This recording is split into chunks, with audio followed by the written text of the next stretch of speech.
दोस्तों, आज मैं आपको काली बहू और गोरी बहू की पहली तीज कहानी सुना रही हूँ।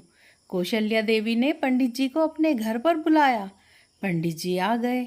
कौशल्या देवी कहती है, आइए आइए पंडित जी, बैठिए। पंडित जी कहते हैं, कौशल्या जी, आपके दोनों बेटों के लिए रिश्ता मिल गया है, बिल्कुल वैसा जैसा आप चाहती थी। ये देखिए लड़की की फ़ोटो। लड़कियां बहुत सुंदर और अमीर घराने से हैं।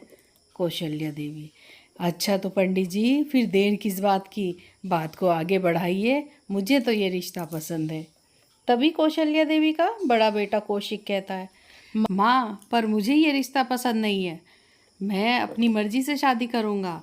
मैं पूजा नाम की एक लड़की को पसंद करता हूँ, मैं उसी से शादी करूँगा। कौशल्या देवी, अरे बेटा कौशिक, ये क्या कह रहा है तू? मैं यूं ही अरे गहरे किसी लड़की को अपने घर की बहू नहीं बना सकती। कौशिक, अच्छा माँ, तो मैं भी देखता हूँ फिर आप मेरी शादी कैसे करवाएंगी। तभी कौशिक ने पूजा को फ़ोन किया और उसे मंदिर में आने को कहा। कौशिक कहता है, पूजा तुम जल्दी से मंदिर में पहुँचो। पूजा, पर कौशिक क्यों? कौशिक, अरे जैसा मैं कह रहा हूँ वैसा करो, अभी कुछ मत पूछो। फिर पूजा मंदिर पहुँच गई और कौशिक ने मंदिर में पूजा से तभी शादी कर ली और शादी करके पूजा को घर ले आया। पूजा के काले रंग को देखकर पहले तो कौशल्या देवी को बहुत गुस्सा आया और उसने दरवाजे पर खड़ी पूजा को वहीं खरी खोटी सुनाने लगी। कौशल्या देवी कहती है, अरे बेटा, तू ये किसे शादी करके उठा लाया? अरे यही कल्लो मिली थी क्या तुझे शादी करने के लिए? एक तो काली, ऊपर से गरीब। अरे बेटा, अपने खानदान की इज्जत का थोड़ा तो ख्याल रख लेते। तभी कौशिक, माँ, पूजा अब आपकी बहू है, उसका गृह प्रवेश कराने की बजाय आप इसे खरी खोटी सुना रही हो। कौशल्या, नहीं नहीं बेटा, मैं इसे अपनी बहू नहीं मानती, मैं नहीं मानूंगी इस कल्लो को अपनी बहू, ना अब और ना कभी। अगर ये इस घर में रहेगी तो सिर्फ तुम्हारी बीवी बन के, मेरी बहू के तौर पे नहीं। कौशल्या देवी पूजा के काले रंग को देखकर बहुत गुस्सा थी और फिर वो गुस्से में अंदर चली गई। फिर उसने अपने छोटे बेटे की शादी एक सुंदर और अमीर लड़की शगुन से करा दी। शगुन का रंग बहुत गोरा था और वो दिखने में भी सुंदर थी। फिर कौशल्या ने अपनी छोटी बहू का गृह प्रवेश फूल को बिछाकर किया। उसने घर में फूलों की पत्तियां बिछा दी और ऊपर से भी फूलों की बारिश करवाई। अपना इतना अच्छा स्वागत देखकर शगुन बहुत खुश हो रही थी, पर वहीं पूजा को ये सब अच्छा नहीं लग रहा था क्योंकि उसके तो गृह प्रवेश कराया ही नहीं गया था। शगुन कहती है, अरे वाह माँ जी, क्या ग्रैंड स्वागत किया है आपने मेरा, मैं बेहद लक्की हूँ, थैंक यू माँ जी। अब पूजा कहने को तो घर की बड़ी बहू थी, पर उसे वो मान सम्मान नहीं मिलता था वो जो अब शगुन को मिलने लगा था। कौशल्या देवी को तो वो फूटी आंख नहीं सुहाती थी, पर घर के सारे काम वो पूजा से ही करवाती थी। अब शगुन के काम भी वो पूजा से करवाने लगी थी। कौशल्या देवी, अरे ओ कल्लो, बाथरूम में मेरी सुंदर बहू के गीले कपड़े पड़े हैं, जा जाके उन्हें पहले धो दे, आज रमन के साथ वो बाहर डिनर पे जाएगी। पूजा कहती है, वो माँ जी, अभी तो घर का भी सारा काम पड़ा है और कपड़े तो आपके भी हैं और मेरे भी हैं, मैं बाद में एक ही साथ सारे धो दूंगी। कौशल्या देवी, अरे यो कर लो, तू बस जितना तुझे कहा जा रहा है ना उतना ही कर, ज़्यादा अपनी टांग मत घुसा, और शगुन बहू को जरा भी दिक्कत नहीं होनी चाहिए। अब पूजा के पास अपनी सास की बात मानने के अलावा कोई और चारा ही नहीं था। वो बाथरूम में गई और अपनी देवरानी के कपड़े धोने लगी। साथ ही उसने घर में फिर सबके ही कपड़े धो दिए। उसके बाद उसने किचन में जाकर बर्तन मांजे और खाना बनाया। ऐसे ही दिन बीतते रहे। अब सावन का महीना चल गया था और तीज आने वाली थी। अब काली और गोरी दोनों बहुओं की ये पहली तीज थी।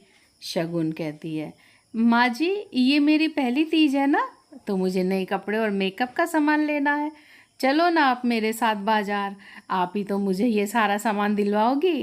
कौशल्या देवी, हाँ हाँ बहू, क्यों नहीं, ज़रूर दिलवाऊंगी, तू जा जल्दी से तैयार होके आ जा, फिर चलते हैं दोनों बाजार। तभी पूजा ने भी अपनी सासू माँ से कहा, माँ जी, इस सामान तो मुझे भी चाहिए था तीज का, मेरी भी तो ये पहली ही तीज है, क्या मैं भी आप लोगों के साथ चलूं क्या बाजार। तभी कौशल्या, अरे अरे, तुझ गल्लों को भला मेकअप और कपड़ों की क्या आवश्यकता है? रहेगी तू काली की काली, ना तेरे पे कपड़े जचते हैं और ना ही मेकअप। तू यहीं रहकर घर के काम निपटा और जब तक हम आए खाना बना के तैयार रखना। फिर दोनों सास बहू शॉपिंग करने बाजार चली गई। फिर दोपहर को खूब सारी शॉपिंग करके वो वापस आ गई। फिर अगली सुबह सुबह ही शगुन ने एक मेहंदी वाली को घर ही बुला लिया था। उसने अपने हाथों और पैरों पर उससे मेहंदी लगवाई। और जब पूजा उससे मेहंदी लगवाने को कहती है तो कौशल्या देवी कहती है कि उसको देर हो रही है और उसके घर से बार बार फ़ोन आ रहे हैं। वो उस लड़की को फिर घर भेज देते हैं। उन्होंने पूजा के मेहंदी नहीं लगवाई। फिर पूजा एक मेहंदी की कीप खुद ही खरीद कर लाई और अपने हाथों पैरों पर उसने खुद ही जैसी उससे लगी ऐसी मेहंदी लगा ली। खैर तीज का दिन भी आ गया। आज दोनों बहुओं का तीज का व्रत था और दोनों के मायके से सिंदारा आया था। कौशल्या देवी कहती है, अरे देखो तो जरा, इस कल्लो के घर वालों ने सिंदारे के नाम पर बस आधा किलो मिठाई का डब्बा और ये 2 बेकार सी साड़ी बेच दी है। और ये देखो छोटी बहू शगुन के मायके से आया सिंदारा, इसमें 5 किलो मिठाई है, 5 साड़ियाँ हैं, कुछ साज सजावट का सामान है और कितने सारे फल भेजे हैं। पूजा कहती है, माँ जी मेरे मम्मी पापा ने अपनी हैसियत से ज़्यादा ही सामान भेजा है। माँ जी ये बड़ी महंगी साड़ियाँ हैं उन्होंने आपके लिए खरीदी, जो इतनी महंगी साड़ी तो मेरी माँ ने आज तक अपने लिए भी नहीं खरीदी। तभी शगुन हंसती है, सच कह रही हो? अरे इससे अच्छी साड़ी तो हमारी काम वाली पहनती है। खैर तुम गरीब लोगों से और क्या ही उम्मीद रखी जा सकती है। वैसे माँ जी आप इसके घर से आई साड़ी इसे वापस ही कर दो और मेरे घर से जो आई है ना आप उनमें से ही पहन लेना आज। और फिर कौशल्या देवी ने पूजा के मायके से आई साड़ी पूजा को ही दे दी और शगुन के घर से आई साड़ी उसने रख ली।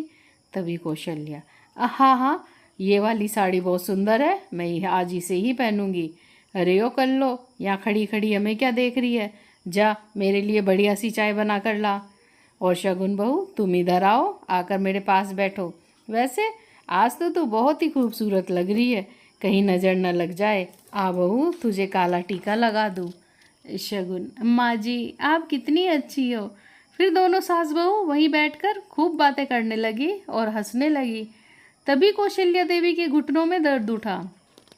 वो कहती है, अरे शगुन बहू जरा मेरे पैर तो दबा दे, मेरे पैरों में तो बड़ा दर्द हो रहा है। शगुन कहती है, क्या मैं पैर दबाऊं? नहीं नहीं माँ जी, वैसे ही आज मेरा व्रत है, मैंने सुबह से कुछ भी नहीं खाया, मुझसे नहीं होगा ये पैर वैर दबाना। ना बाबा ना, मैं तो जा रही हूँ अपने कमरे में, थोड़ा आराम करूँगी। शगुन तभी वहाँ से निकल ली, पर यह देखकर कौशल्या देवी को अच्छा नहीं लगा। तभी पूजा चाय लेके वहाँ आई। उसने अपनी सासू माँ को चाय दी और फिर नीचे बैठकर उनके पैर दबाने लगी। कौशल्या मन ही मन सोचती है, वैसे ये कल्लो इतनी भी बुरी नहीं है, व्रत तो इसका भी है, पर इसने घर का सारा काम भी करा और अब मेरे पैर भी दबा रही है। पहली बार था जब कौशल्या ने पूजा के लिए कुछ अच्छा सोचा था। फिर शाम होने पर दोनों बहुएं छत पे गई और चांद को पानी चढ़ाकर उन्होंने अपना व्रत खोला। फिर वापस आते समय शगुन के लोटे में से थोड़ा जो पानी बचा था वो सीढ़ियों पर गिर गया, जिससे पीछे पीछे पीछे आ रही कौशल्या देवी का पैर पड़ गया और वो रपट गई और नीचे आके गिरी। कौशल्या देवी आहा आहा। तभी पूजा ने फ़ोन करके डॉक्टर को बुला लिया। डॉक्टर चेकअप करने के बाद बताते हैं, देखिए इनकी रीढ़ की हड्डी में चोट लग गई है, अब इन्हें कम से कम 1 महीने तक बेड रेस्ट करना होगा। उसके बाद पूजा ही अपनी सासू माँ की दिन रात सेवा करती है और गोरी बहू शगुन तो कौशल्या देवी के पास फटक भी नहीं रही थी। अपनी काली बहू को अपनी इतनी सेवा करते देख कौशल्या देवी को अब अपनी गलती का एहसास होने लगा था कि उसने अपनी पूजा बहू को हमेशा ही गलत समझा। फिर कौशल्या देवी ने पूजा बहू से अपने बर्ताव के लिए माफ़ी मांगी और वो अब दोनों बहुओं को एक समान समझती थी, वो किसी में अब भेदभाव नहीं करती थी। दोस्तों अगर आपको ये कहानी पसंद आई हो तो like share comments and subscribe ज़रूर करें। Thanks for watching.